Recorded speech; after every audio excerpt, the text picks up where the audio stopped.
That's the, That's a subtitle. this No, that was last week's.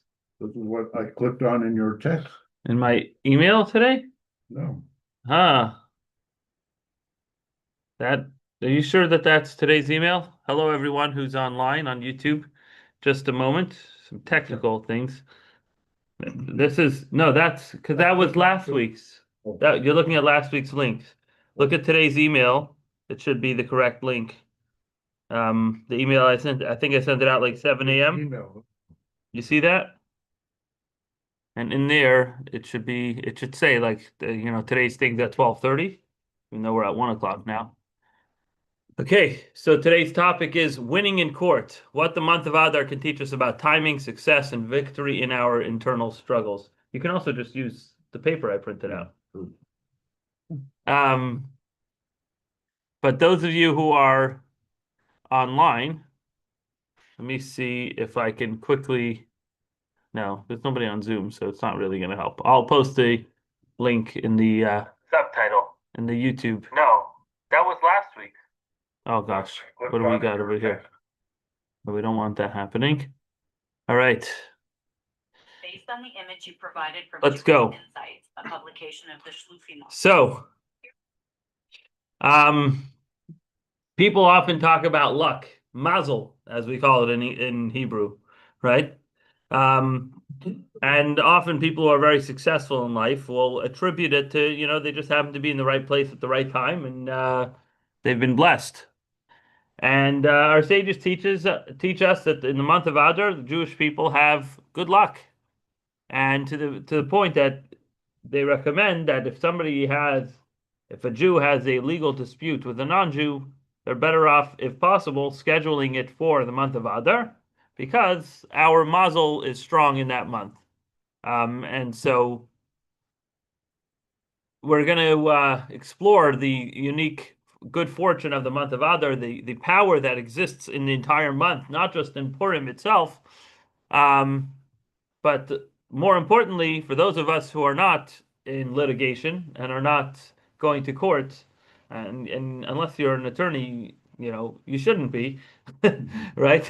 Let's hope that everything's going well in your life and you don't have to go to court for anything, not as a plaintiff nor a defendant, right? So, what's the relevance to each and every one of us in this whole concept of winning in court? And we'll see some of the spiritual powers in this month. So we'll start with the Gemara, famous Gemara. There's even a song on it that goes like this: Misha, Misha, Misha, Misha, Misha, Misha, Misha, Misha, Misha, Nichnas Adar. Misha, Misha, Misha, Misha, Misha, Misha, Misha, Misha, Misha, Nichnas Adar. Ay, ay, ay, Misha, Nichnas Adar. Marbim, Marbim, Besimcha. Misha, Nichnas Adar. Marbim, Besimcha. Source 1, Talmud Tainus 29. Rabbi Yehuda, the son of Rabbi Shmuel Bar Shilat, said in the name of Rav, when Adar arrives, we increase in joy. Mishanichnas Adar Marbin Besimcha. Okay, so let's see what the Rebbe says about this. There's reason to distinguish between Purim itself, when the joy reaches the level termed Adilayada, until one does not know, like till you can't find your hands and your feet. Well, literally it says, till you don't know the difference between blessed is Mordechai and cursed is Haman. So there's a distinction between Purim, where it goes that far, and the days before and after Purim. However, the concept of increasing in joy applies throughout the entire month of Adar. From the moment the month begins, in the words of the Megillah, the month that was transformed into joy. It says in the Megillah that in chapter 9, verse 22 of the Megillah, of the book of Esther, says that the whole month was transformed. So it's not just the day that the miracle happened, but the whole month became a joyous month. Now, they say there was once a Jew who made no secret of the fact that he loved to drink. But Jews don't normally walk around drunk, except on Purim when drinking is a mitzvah. But this Jew, however, began drinking already on Rosh Chodesh Adar. He was already, in a state of, let's just say, induced joy. So when he was asked why he took this mitzvah to such an extreme, he said, why do you think it was so important to Haman to kill all the Jews on a single day? Did he hate killing Jews so much that he just wanted to get it over and done with so quickly? Could he not have begun the killing on the first of the month of Adar? And so this drunkard says, I'll tell you why. Haman feared that perhaps his plans would fail and he would fall at the hands of the Jews, and he knew they would make a holiday out of it for all eternity. It's like, I know that if I fail, that the day that I plan to kill them will be a holiday. So what did he do? He wanted to make his evil plan be carried out on just one single day, so that if he fails, the Jews won't be celebrating all the way from Rosh Chodesh. So he's like, now that I know Haman's secret, and I know that really he wanted to kill us throughout the whole month, should I give in to his wicked plans of only doing it on one day? And to only celebrate on one day because of his evil plan? I'm not going to give in to that evil plan. I'm going to celebrate the whole month. Which also reminds me of the joke of the rabbi who was at a funeral of, let's just say, the town drunk. And this guy was, not a very kind person. Didn't have too many positive qualities to laud him for at his funeral and to eulogize him. But he was a real drunkard and a glutton, and. So the rabbi gets up and says, we're supposed to learn from the dead and from the way they lived their lives and all the mitzvahs that they did. And I want to talk about Shmerel the drunk. He didn't say the drunk, but I want to talk about Shmerel the righteous and how he was so meticulous in the mitzvah of getting drunk on Purim, and also in the mitzvah of eating extra before Yom Kippur. So, there's always a positive spin to everything. Anyways, this is a Purim Torah. There's such a thing as a sort of a Torah lesson in jest. It's not actually, technically a legitimate lesson, but it's a cute line, and on Purim that's okay. So anyways, the Rebbe continues, as discussed several times, every concept must find clear and practical expression in actual Jewish law. In this context, law includes established Jewish customs, which are also regarded as Torah. The saying goes, Minhag Yisrael Torahi. A minhag is also Torah. So generally, many Jewish communities have the custom of trying to schedule weddings in the first half of the month. Why? Because Jews are compared to the moon, and in the first half of the Jewish month, the moon is waxing, the moon is growing, and so getting married in the time of the month when the moon is growing is a sign of growth for the Jewish people, and that's a good time to get married. But when the moon is waning, it's not such a good time. So, however, there are certain exceptions, and that is in the month of Adar. In the month of Adar, the entire month is considered good luck, and therefore we don't worry about scheduling weddings in the second half of the month of Adar. In fact, it's encouraged. But in general, if you're in the wedding hall business, you'll notice that there are certain times of the year that halls are more packed and they're in higher demand. There's times when there's not such high demand. Of course, during the counting of the Omer between Passover and Shavuos, except for Lag BaOmer and a couple of other exceptions, the wedding halls are pretty much crickets. Maybe you can have a guest speaker, but you're not going to have a wedding there in that time. Same as for the 3 weeks between the 17th of Tammuz and Tisha B'Av. But when it comes to Adar, it's a month full of joy. And it's no coincidence that tonight and tomorrow is my wife and I's wedding anniversary, also in the month of Adar, the second day of Adar. So, celebrating 12 years, L'chaim. L'chaim Simi, if you ever watch this. She has better teachers than me. So here the Rebbe says regarding marriage, the opinion of the Ramah, Rabbi Moshe Isserlis, is that weddings should be held only during the first half of the month when the moon is waxing. Nevertheless, during the month of Adar, a month of good fortune for the Jewish people, even those who follow the Ramah's opinion hold weddings during the second half of the month as well. This is because it is the month that was transformed into joy. So let's look at text source 2 on page 2 from the Aruch HaShulchan, Even Ezer. Next page. Source 2. Yeah. The custom is to marry only during the first half of the month when the moon is waxing and not while it's waning. This is considered a sign of good luck, similar to the way kings are anointed by a spring as a sign that their reign should endure. In other words, there's a river that could sometimes stop flowing, and then there's a spring which is a constant flow. So you want the king to reign forever. During the months of Elul, Tishri, and Adar, this custom is not in effect. Okay, so I wonder why Elul and Tishrei also not. Could be because Elul, the entire month, is considered a month of mercy, and Tishrei also there's special divine powers that are present because of all the holidays. Could also be a logistical thing, like you can't cram in all the weddings before Sukkot, you know. So You can't anoint a king during this time either. well, the only thing you mentioned there was just that to show the idea that we care about, symbolic things as well. So we'll anoint a king by a stream which is constantly flowing. So we want also our weddings to be at a time when the moon is waxing, except for Adar, Elul, and Tishrei. So we see that there's something about signs that we do buy into that concept. Now, the Rebbe then says the Talmud Yerushalmi even states that the Megillah may be read during the entire month of Adar, citing the verse, the month that was transformed into joy. This is not actually the halacha. We don't follow that, but there is a legitimate reason to argue that you should be allowed to read the Megillah all month. As we see in source 3, the entire month is fit for reading the Megillah. Why?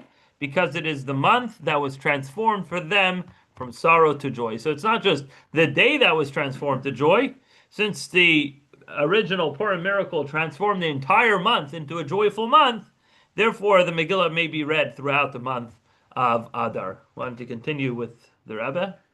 This is also reflected in Jewish law. The Code of Jewish Law rules that someone who is setting out on a sea voyage or traveling in with a caravan and will not have a Megillah to take along should read it on the 13th, 12th, and 11th of Adar. If it is not possible to wait until those days, there is an opinion that one may read it even from the beginning of the month. Rima adds that this is the accepted practice. Right. So it's not just a theoretical thing, but practically, if somebody is going to be traveling, well, first of all, you should try to avoid to be somewhere, especially today. There's no excuses. There's Chabad houses in 100+ countries in the world, and to say that you can't make it to a synagogue on Purim, because you're traveling, I mean, that's a little bit of a far-fetched excuse. But I guess in theory, potentially there could be an extenuating circumstance where you have to travel and you're going to be away from, I don't know, maybe you're a ship captain. That's your career, and you have to steer the ship, and you just don't own a Megillah. You tried getting one. You tried to hire a rabbi to come travel with you for Purim, and he charged too much. So you're like, I can't do this, and so I'm getting on the boat. What do I do? So you can hear the Megillah a few days early. Again, this is extenuating circumstances, but yes, that is something that we do take into account, and on a case-by-case basis, this can be accepted. The Talmud continues and discusses the scenario of a Jew who has a court case with a non-Jew. This is also from the same earlier quoted Talmud from Tractate Tainus. Hey, why don't you read source 4? Okay. Rav Papa said, a Jew has a court case with a non-Jew should avoid scheduling it in the month of Av. because of its bad luck and endeavor to schedule it for Adar because it's good luck, because of its good luck.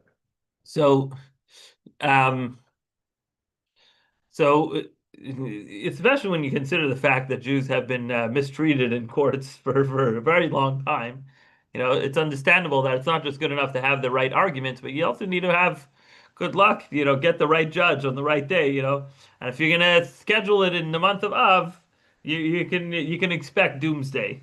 But if you schedule it in Adar, you can expect a happy outcome. So this is something that the Rebbe talked about a couple of weeks before Purim in 1975, just 51 years ago. But now we're going to learn the deeper meaning of this court case with a non-Jew in the month of Adar and what exactly that means in a spiritual sense. Says the Rebbe.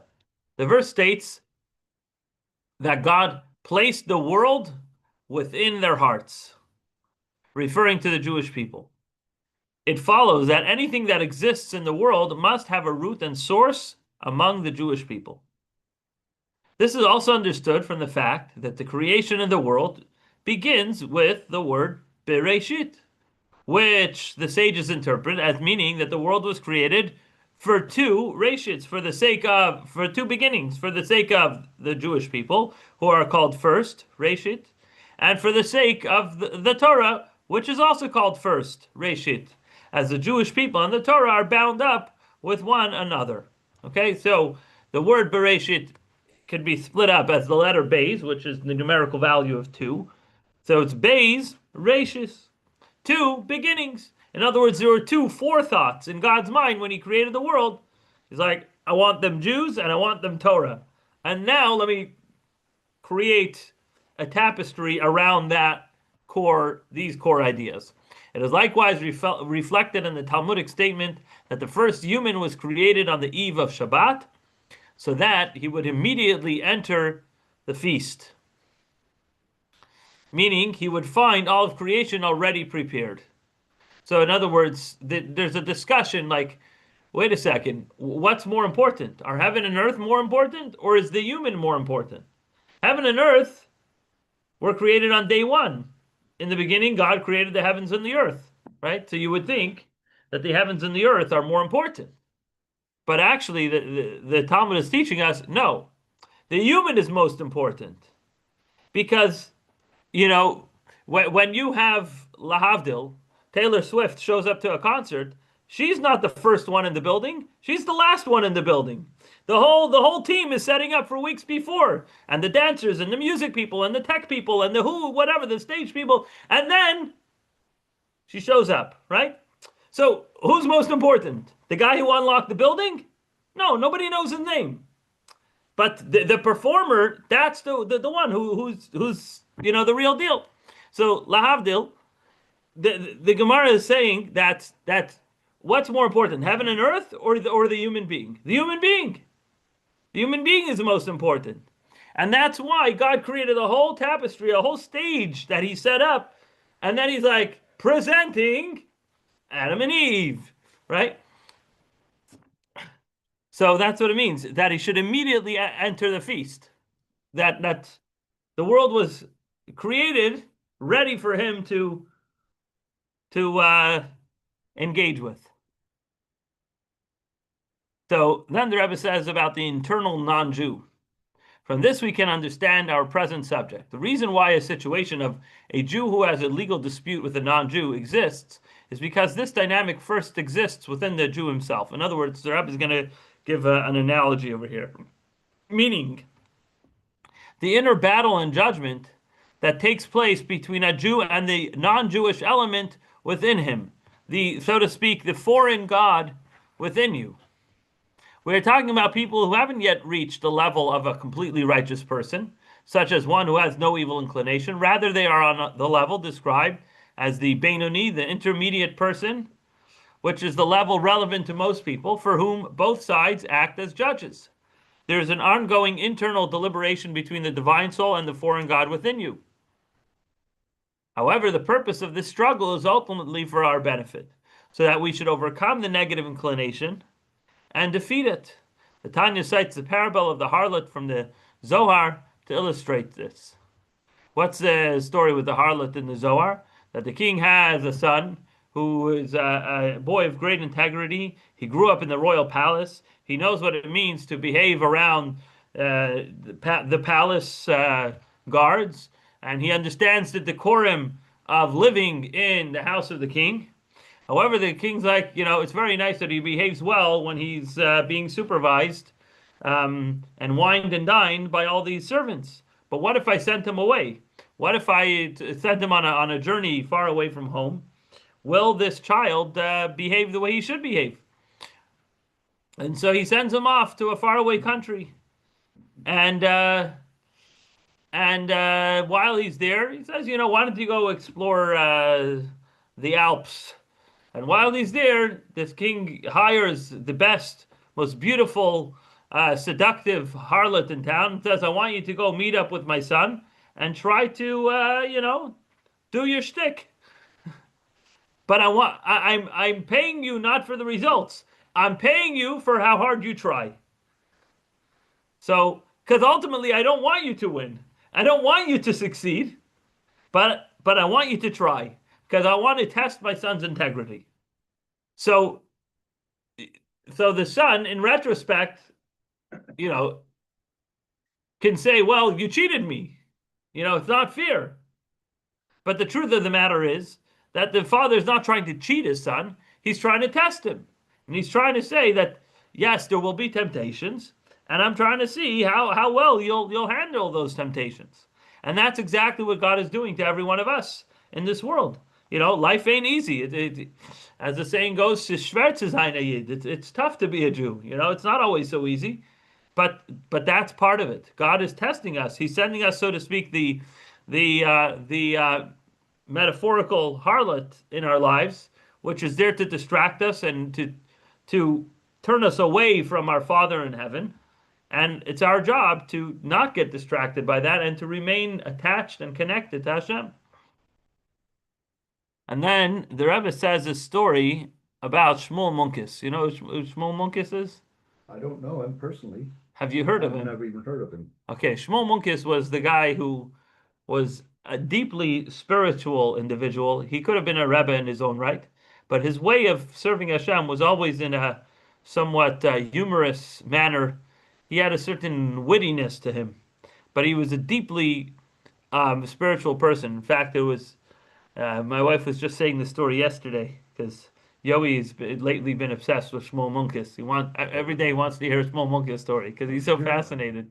What? How did he hear about Because it? he grew up in a Hasidic home where we talk about where we don't talk about that other name of that person on stage, And the but name, instead we talk about names of Hasidim and people to learn from. the name is kind of catchy too.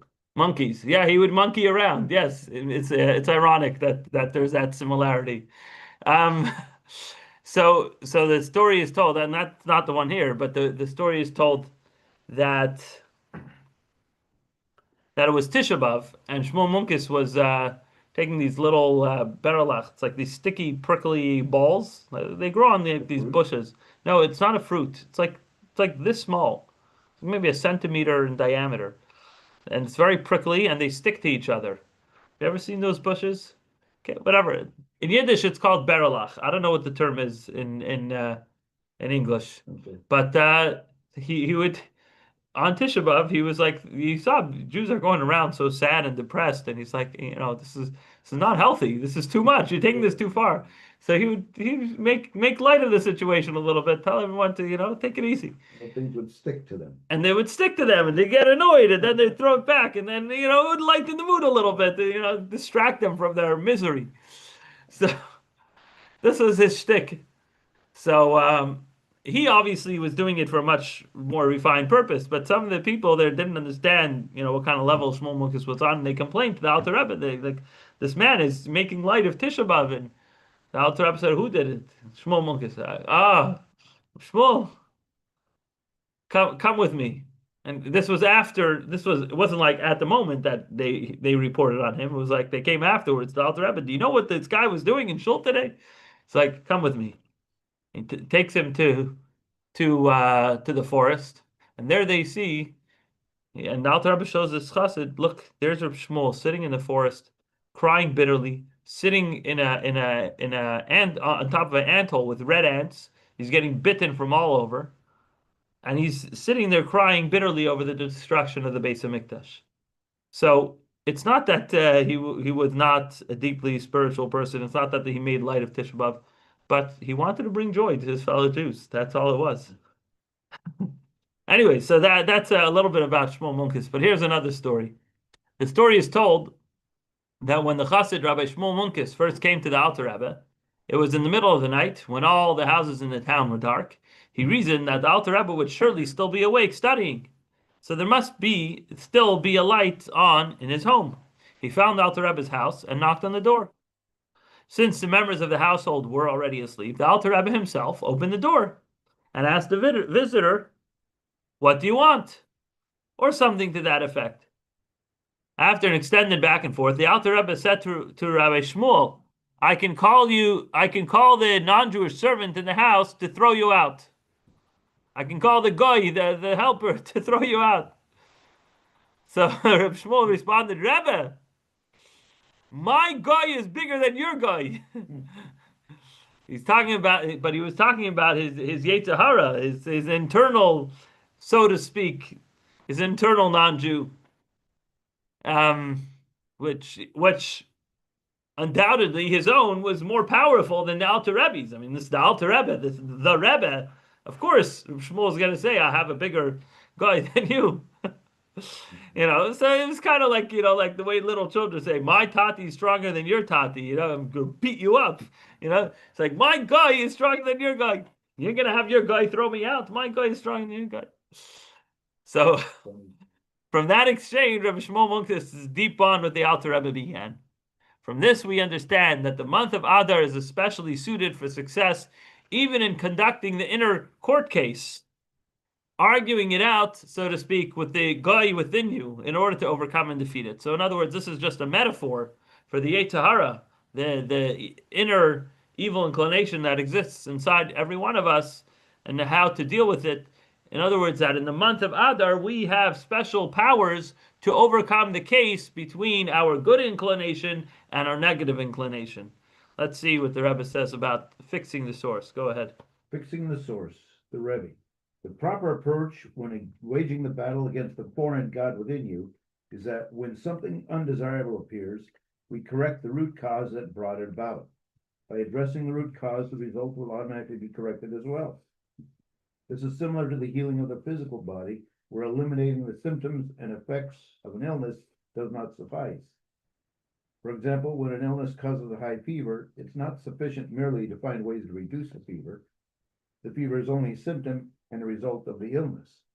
Once the effect of the medication that lowers the fever wears off, the symptoms will return because the underlying cause, the illness itself, has not been cured. So I'll tell you, in my practice at City of Hope, where I visit people, so often I'm seeing new patients that I've never seen before. Maybe because they were being treated outpatient and now they had a surgery, so they're in the hospital, or they're going through a transplant, or some other lengthy treatment for which they have to be supervised overnight in the hospital. But every so often it happens that I walk into a room and I'm like, "Hey, I've seen you before. What happened? Like, you did your whatever it was, whatever your course of treatment that you were expected to do. You've done that. What are you doing back here?" And more often than not, the answer is, "Oh, I spiked the fever. I called and they told me to come in." Now, why'd they tell them to come in? Because if they were just looking to treat the symptoms, they'd say, "Take some Tylenol and go back to bed." But when somebody is a cancer survivor, there's no such thing as take some Tylenol and go back to bed, because they want you to come in so they can do a biopsy and they can send things to the lab and really get to the bottom of it. How are your hemoglobin levels and whatever other things they need to check, right? So it's very nice and easy to say take some Tylenol and some Motrin and go back to bed, but that's not going to treat the issue. The issue is you got to get to the bottom of it. Are there damaged cells? Are there cancerous cells? Is there a new growth that we weren't aware of? And so you really have to get to the root cause of something if you want to get rid of it. You can't just treat the external symptoms. "Oh, you have a fever, let's reduce your fever." The same is true. Keep going. The same is true in a person's spiritual life. When one does an improper action or even speech or thought, It's a symptom that points to an inner illness of the soul, an unhealthy character trait or inclination of the heart, or a distorted idea in the mind. Ultimately, the root of all undesirable tendencies is described as Amalek, which represents arrogance or a cold indifference toward holy matters. This inner attitude is what leads to improper expressions in the external garments of the soul, thought, speech, and action. Therefore, it's not enough merely to correct the action itself. Of course, that is also absolutely necessary, just as someone who has stolen must rectify his action by returning what was taken. But that only repairs the external situation. It does not yet correct the person himself. We must also address and heal the inner cause, the illness within the soul. By doing so, the resulting expressions in thought, speech, and action will also be corrected. Right. So I guess you can say the fever could be analogous to the act of theft. But the virus or the whatever illness that caused the fever is like the tendency to be a thief. And that's what has to be rooted out. The desire to steal is the real issue. The fact that you stole, that's easily correctable. Give the item back, return the money. But that's not the real issue. The real issue is don't be a ganav, don't be a thief, right?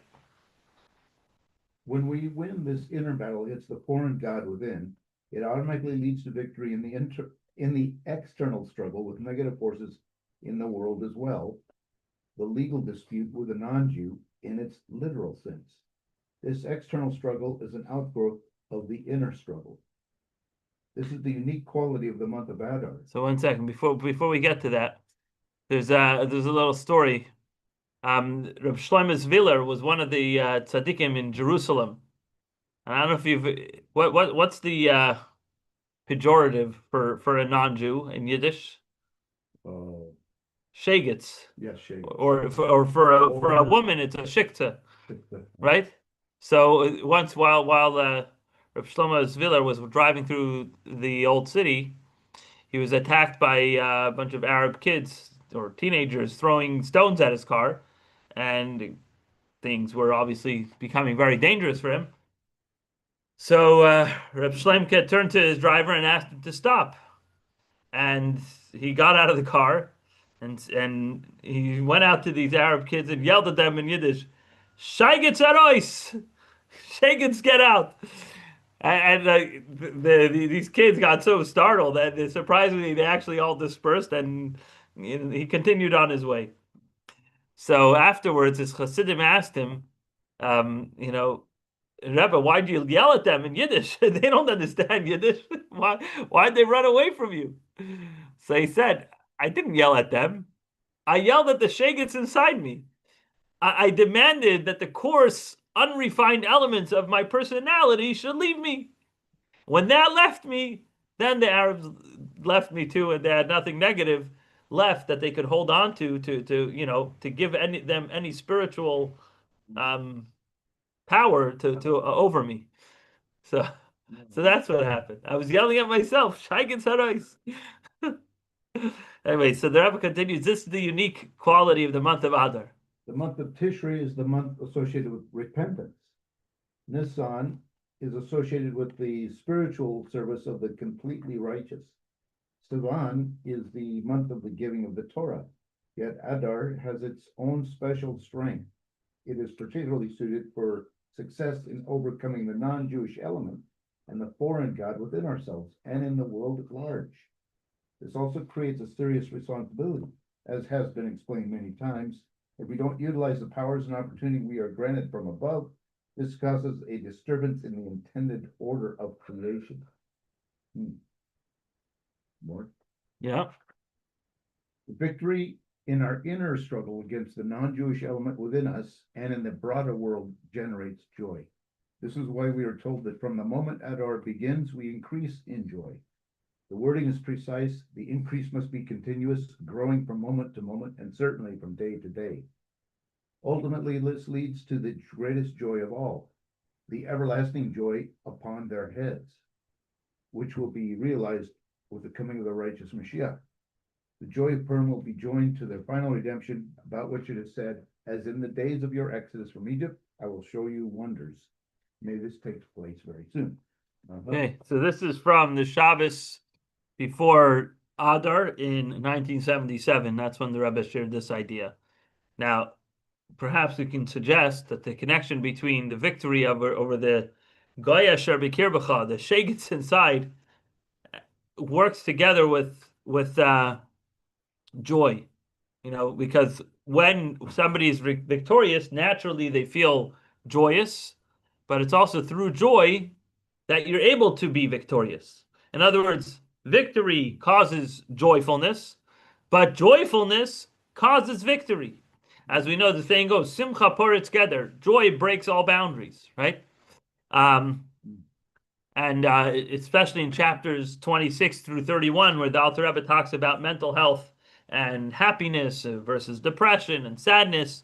So in chapter 26, the Alter Rebbe lays out some foundational teachings. He says, this is a critical rule to know. By the way, we're in middle of learning these chapters. I think we're middle of chapter 29 now. So if it's worth taking a peek on the daily study app.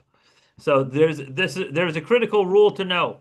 In a physical battle, for example, when two people are wrestling, if one is depressed and sluggish, they will be easily defeated, even if they are physically stronger. The same applies to overpowering our negative inclination.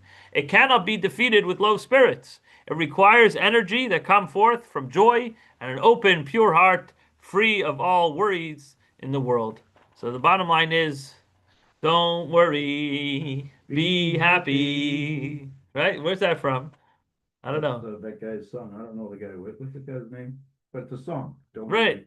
Exactly. worry. So if you want to be successful in eradicating the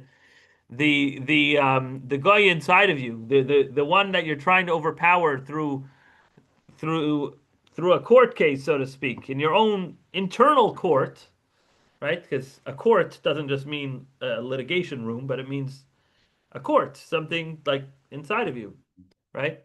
So if you want to overpower that guy inside of you, Adar is a time to do it. Why? Because Adar is a time of joy, and that's why not just Adar is a time of good luck against somebody in a actual court case, but it's also a good time to overpower the negative forces inside of us, especially the forces of sadness, by increasing in joy.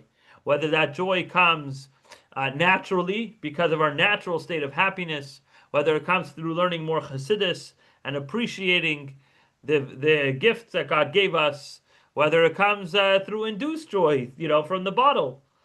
Sometimes that's okay to have a little joy induction.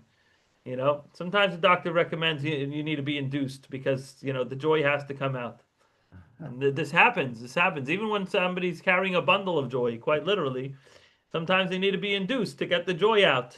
And so sometimes you need a little induction of joy. Yeah. So l'chaim, l'chaim. L'chaim. We should all be joyous. We should all be successful in overcoming our inner shegets. And with that, we'll be able to truly be happy. L'chaim. L'chaim.